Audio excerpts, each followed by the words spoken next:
Education.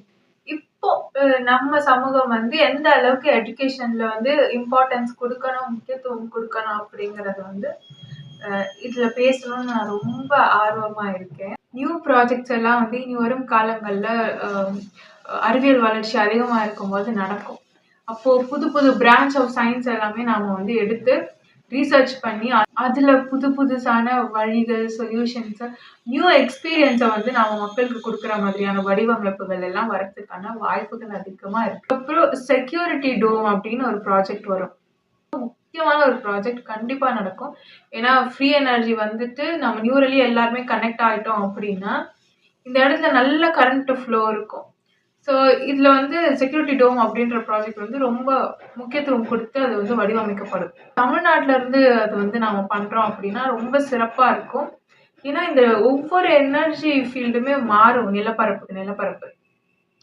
அப்படி இருக்கும்போது தமிழ்நாட்டுல அப்படின்னு பார்த்தீங்கன்னா, கிட்டத்தட்ட இந்த தென்னிந்தியாவிலே வந்து எல்லா தரவுகளுமே அதிகமா இருக்கக்கூடிய, ஒண்ணா இருக்கக்கூடிய ஒரு இடம் இது.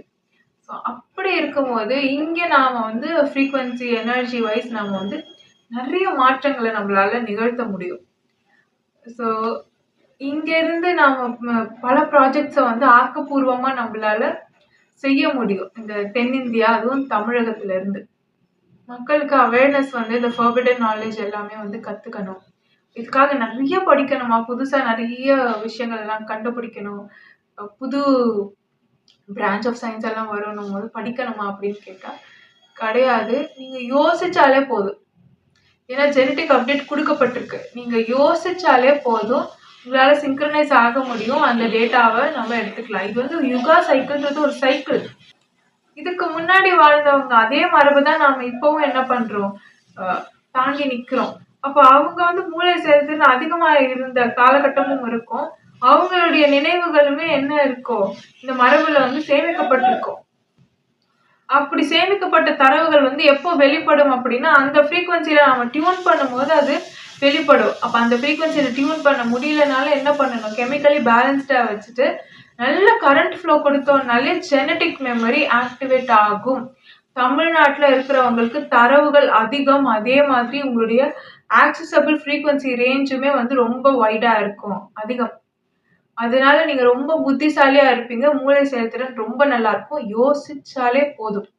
வித்தியாசமா யோசிக்க கத்துக்கோங்க. நல்ல பெர்செப்ஷன் கண்ணோட்டத்த வளர்த்துக்கோங்க.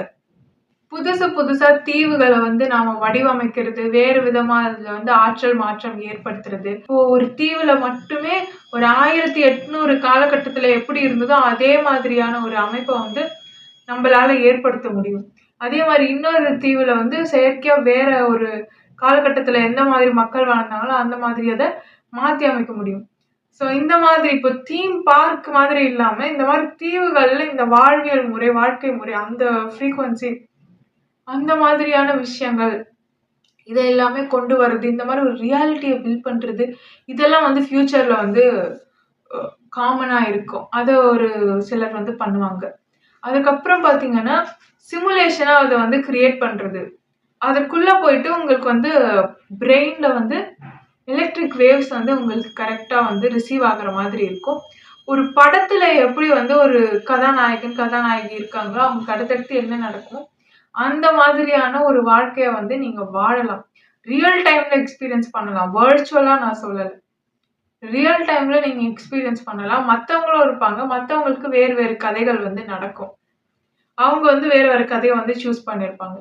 ஸோ இதெல்லாம் புரிஞ்சு அவங்க வந்து ஒரு கதையா உருவாக்கி, இந்த கதாபாத்திரம் வந்து என்னவா இருக்கு? காலியா இருக்கு. அந்த கதாபாத்திரம் வேற யாராவது பண்றீங்களா? எக்ஸ்பீரியன்ஸ் பண்றீங்களா? அப்படின்னு கேட்பாங்க. நீங்க பண்றேன் அப்படின்னு சொல்லி போனீங்கன்னா, நீங்களும் அந்த கூட்டத்துல இப்போ அந்த காலகட்டத்துல வாழக்கூடிய மக்கள ஒரு கொஞ்ச நாள் அந்த வாழ்க்கைய வாழ்ந்துட்டு, நீங்க அந்த எக்ஸ்பீரியன்ஸ அனுபவிச்சுட்டு வெளியில வரலாம். இது ஒரு ரியாலிட்டி மாரி என்ன பண்ணுவாங்க? இனி வரும் காலங்கள்ல இப்போ தீம் பார்க் எல்லாம் பண்ற மாதிரி இத பண்ணுவாங்க. இப்போ இந்த கான்செப்ட் சொன்ன உடனேவே நெறைய பேருக்கு புரிஞ்சிருக்கும். இங்க என்ன நடக்குது அப்படின்னு.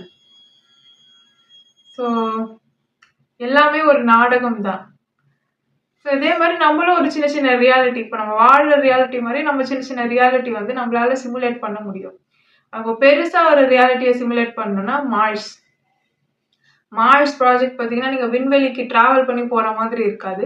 இன்டர் டைமென்ஷனலா நீங்க போய் ஒரு இடத்துல அ எவால்வ் ஆகாதவங்க வந்து அங்க வந்து தங்களுடைய வாழ்க்கைய தொடர மாதிரி இருக்கும். அப்போ வந்து திருப்பி திருப்பி பிறப்பு, இறப்பு அப்படின்ற வந்து அந்த சங்கிலியிலேயே வந்து அவங்க இருக்கிற மாதிரி இருக்கும். அப்படி இருக்கும்போது அங்கருந்து என்ன ஆகும்? கரண்ட் ஜெனரேட் ஆகும். அங்க அவங்களுக்கு தேவையான டேட்டா இங்கேருந்து போகும்.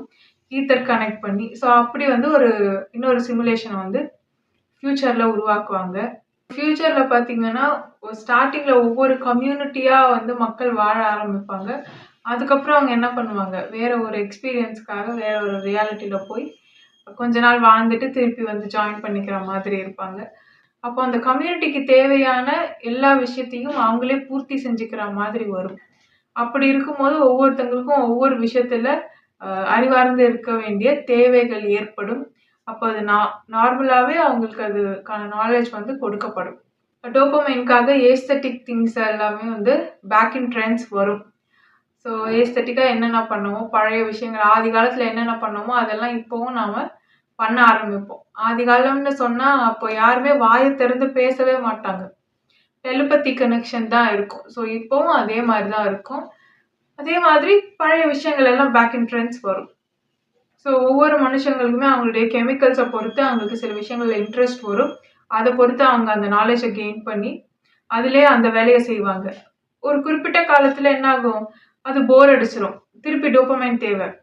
கெமிக்கலாக அவங்கள தாங்களே கொஞ்சம் சேஞ்ச் பண்ணிக்கிட்டு வேற ஒரு நாலேஜ் கெயின் பண்ணிக்கிட்டாங்க. இல்லை இது அவங்களுக்கு சாட்டிஸ்ஃபை ஆயிடுச்சு அப்படின்னாலே, இது அவங்களுக்கு எந்த வகையும் டோபமைன் தரலை அப்படின்னாலே அவங்க கெமிக்கல்ஸ் மாறிடும். அப்படி மாறிடுச்சுன்னா வேற ஒரு இன்ட்ரெஸ்ட் தானா அவங்களுக்கு வரும். அப்ப அந்த வேலையை அவங்க பார்க்க ஸ்டார்ட் பண்ணலாம். ஸோ இன் ஃபியூச்சர் மணி ப்ராப்ளமே இருக்காது. எல்லார்கிட்டயும் அவங்களுக்கு தேவையான அளவுக்கு பணம் இருக்கும். ஸோ அதுல வந்து பணத்திற்காக அப்படின்னு நம்ம ஓட வேண்டிய அவசியமே இருக்காது. எக்ஸ்பீரியன்ஸ்க்கு முக்கியத்துவம் கொடுக்குற மாதிரி வரும். இந்த மனுஷ வாழ்க்கையே பார்த்தீங்கன்னா, இது நமக்கு ஒரு எக்ஸ்பீரியன்ஸ். இந்த ரியாலிட்டி நம்ம சூஸ் பண்ணியிருக்கோம். இந்த மாதிரி ஒரு நாடகம் இருக்கும்.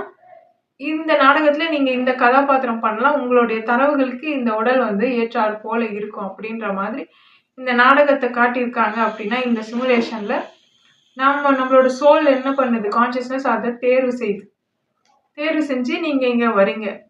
வந்து இந்த நாடகத்துல பங்கேற்கிறீங்க. ஸோ இதுக்கு அடுத்து இதுல ஒரு அப்டேட் நடக்க போகுது அப்படின்னா, இனி உருவாக்கப்படக்கூடிய உடல்கள் எல்லாம் பார்த்தீங்கன்னா, நல்ல கான்ஷியஸ்னஸ் வைடா இருக்க மாதிரியும், ஃப்ரீக்வன்சி ரேஞ்ச் வந்து நல்லா இருக்கிற மாதிரியுமான உடல்கள் இங்க வந்து வரும். அப்படி வரும்போது பார்த்தீங்கன்னா, இன்னும் அறிவார்ந்த மக்கள், நல்ல குணமுடைய சோல்ஸ் எல்லாமே வந்து இங்க வந்து பிறப்பாங்க. ஸோ இப்படித்தான் இது போகும். ஃபுல்லாவே கிட்டத்தட்ட ஆர்டிஃபிஷியல் தான்.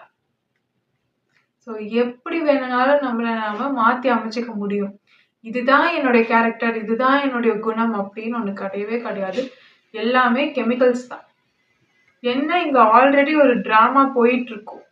ஸோ அதுக்கு ஏற்றாற் போல என்ன பண்ணுவோம், நம்ம இசைஞ்சு நடிச்சுக்கிட்டு இருப்போம். நம்மளால தனிப்பட்ட முடிவை வந்து எடுக்க முடியாது. ஃப்ரீ வில் அப்படிங்கிறது இங்க கிடையாது.